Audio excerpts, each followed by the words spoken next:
Welcome back to the Deep Dive, where we really try to unpack fascinating topics. We dig into different sources to pull out those vital insights, maybe some surprising facts, just for Mm-hmm. you. Mm-hmm. Today, we're taking a deep dive into India's smallest state. Goa. Goa. Yeah. And the big question we're sort of circling around is how can a place that's, you know, geographically so small, kind of Hmm. tucked away on India's western coast, Right. how could it have such a massive, almost outsized personality and this huge cultural impact, globally? It's genuinely remarkable, that impact you're talking about. I mean, for a state that's just, what, 3,702 square kilometers? Tiny. Exactly. Its influence really comes down to this incredible blend. You've got history, a really vibrant culture, and just this pure sense of joy, I think. Joy. Yeah, it makes Goa unique, totally sets it apart, and that's what we're going to unpack for you today. That pure sense of joy. It sounds almost hard to pin down, Yeah. but you're saying it's really defining. Can you maybe trace where that comes from, Hmm. especially given its location, Yeah. Western coast, Arabian Sea? Absolutely. You see, its huge charm, it's really, really deeply rooted in its history. Okay. Specifically, the fact it was a Portuguese colony for over 450 years. I mean, right up until 1961. 4.5 centuries. Yeah, it's an incredibly long time. And that colonial past, that's the absolute key to understanding its unique mix of Indian and European cultures. Mhm. You see it everywhere. The architecture, that distinct Indo-Portuguese style, Mhm. Catholic churches standing, beautifully right alongside Hindu temples. And then there's that vibe, that really laid-back feeling you just don't find anywhere else in India quite like that. It is fascinating how that deep history really shapes its modern identity. Because Goa today, I mean, it's a massive hub, isn't it? Tourism, nightlife, creativity, millions visit. And the landscapes are so varied, too. You've got the really busy beaches like, say, Baga, Right, the famous ones. and then these super serene spots like Palolem. Or you can get away from the coast, head into the Western Ghats, explore a spice plantation. It offers so much variety. Yeah. And the people, too. Diverse communities, Hmm. Konkani locals, loads of global expats now. Yeah. It just adds to this incredibly colorful culture, like it's sunsets almost. That's a good way to put it. So if you really want to get a feel for that full Goan spirit, I guess we have to talk about the festivals. Oh, absolutely. You have to. They just sound like this explosion of color, music, joy, really showing off those multicultural roots. Where do we even start? Well, I think we absolutely have to begin with Carnival. Okay, Carnival. It's, without a doubt, Goa's biggest party. It's a pre-Lent thing, Portuguese origins, obviously. Yeah. Usually hits in February or March. Right. And the streets, they just explode. Parades, these incredible vibrant floats, masquerade balls. Yeah. Locals, tourists, everyone dancing to live music, stuffing themselves with amazing street food. And King Momo leads the whole thing. The motto is basically eat, drink, and be merry. Sounds epic. Hmm. But, okay, beyond just the sheer energy, because we all know Carnival is energetic, Mm-hmm. what makes the Goan one special? How do they put their own stamp on it? That's a really good question. And that's where you see that Goan magic, right? Yeah. So picture the scale, maybe like Rio's Carnival, but then infuse it with this real Goan community spirit. Okay. Like, Coconut Fini isn't just booze, it's part of the shared fun. Spicy Vindaloo isn't just food, it's a taste of home being shared. Oh, I see. It just shows Goa's incredible knack for taking something global and making it profoundly local, completely its own. That makes sense.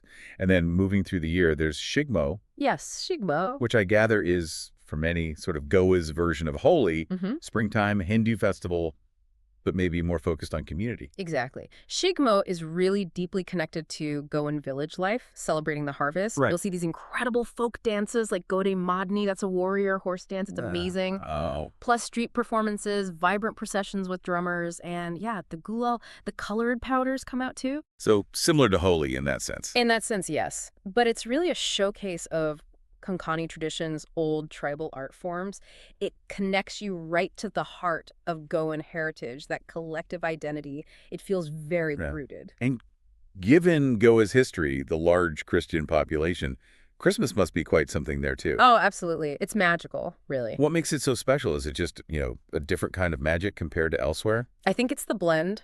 And the community warmth is immense. You get the midnight masses, of course. Carol singing fills the air. Lovely. Homes are decorated with these beautiful star lanterns, elaborate nativity scenes.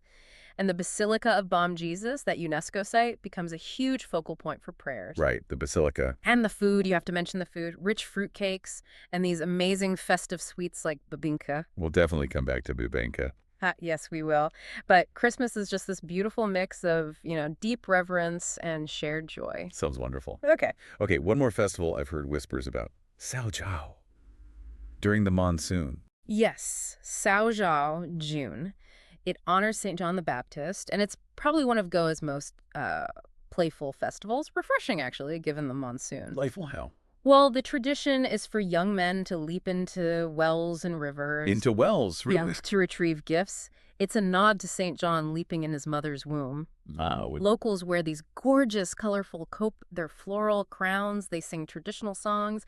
And yeah, feast on feeney and fish curry. Of course, feeney and fish curry. It's a must. But what's really fascinating when you look at all these festivals together is how they perfectly show Goa's talent for just blending everything. Faith, fun, local flair. It all comes together into something deeply communal, really celebratory. It's like this vibrant thread running through the whole year. That's beautifully put. Okay, let's shift gears slightly because you mentioned food, and frankly, we have to talk about Goan cuisine. We absolutely do. Prepare yourself. It just sounds like a flavor explosion, right? Shaped by all those influences, Portuguese, Konkani, the coast. Exactly. A unique mix. Spicy, tangy, tropical. And obviously, with that coastline, seafood is, well, it's king. Undeniably, King Neptune's own kitchen.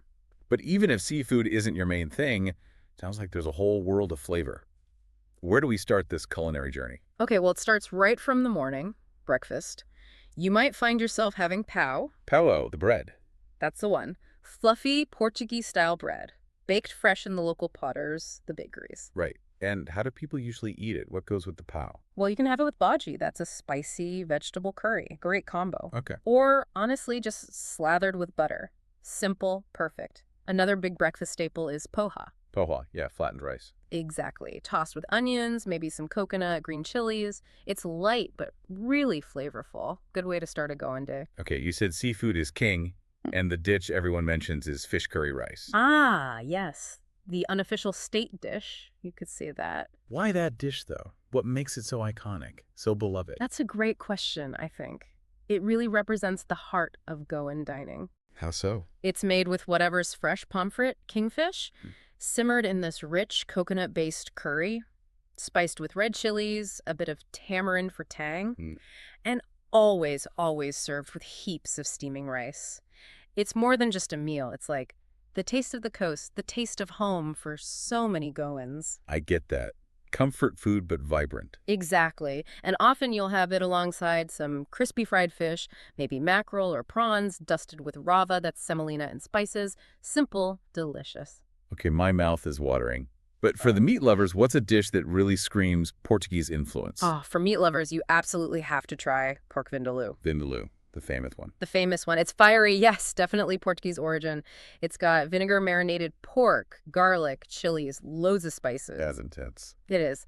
Bold, unforgettable flavor. It really shows how that colonial past is still right there on the plate. Leaves an impression, for sure. And what about vegetarians? Is there plenty for them, too? Oh, absolutely. Vegetarians do very well in Goa. There's katkate. Cupcake. Yeah, it's a Konkani classic.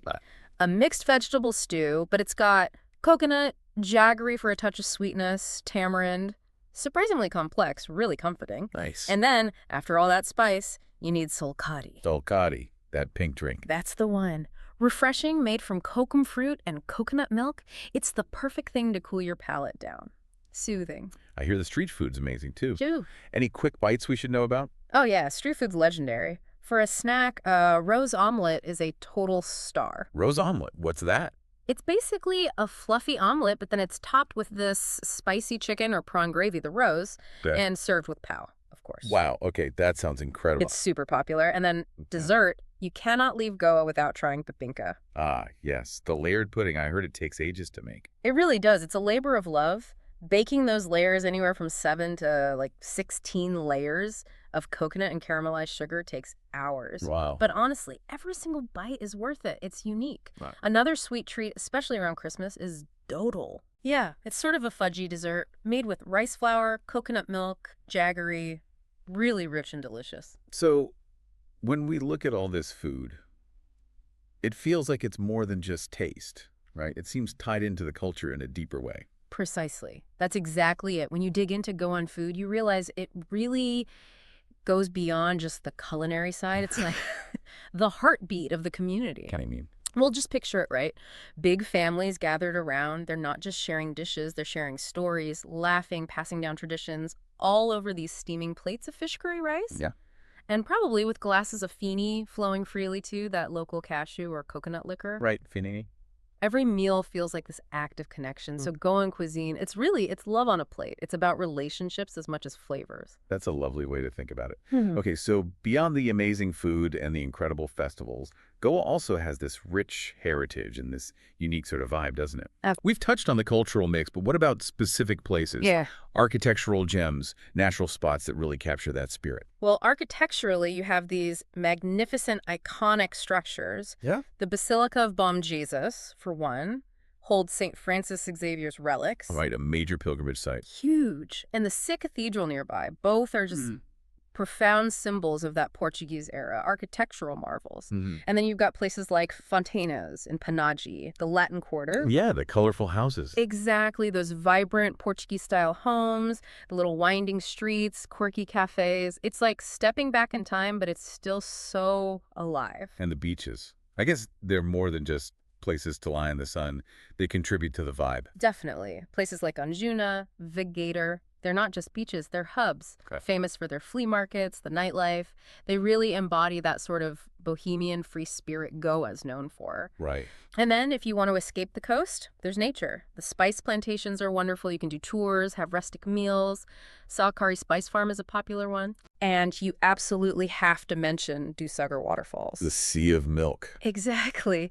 Just a stunning, powerful, natural wonder. It's really this blend, the history you can touch, the beautiful nature, that unmistakable bohemian vibe that makes Goa just unforgettable. If we connect this to the bigger picture, it's really that unique synthesis that defines the whole Goan experience, isn't it? I think so. It's the combination that's so potent.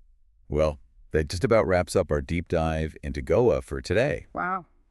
From the energy of carnival in Shigmo to the comfort of fish curry rice and that incredible bibinka, Goa really is a place that grabs your heart and definitely your taste buds. It certainly does. You know, whether you're there chasing sunsets or just sipping some fini, it feels like Goa just invites you to live life vibrantly. It really does. And maybe, this raises an important question for you, the listener, to ponder. In a world where everyone's kind of striving for unique identity, what lessons can we maybe take from Goa, from its centuries-long embrace of so many different cultures, different traditions?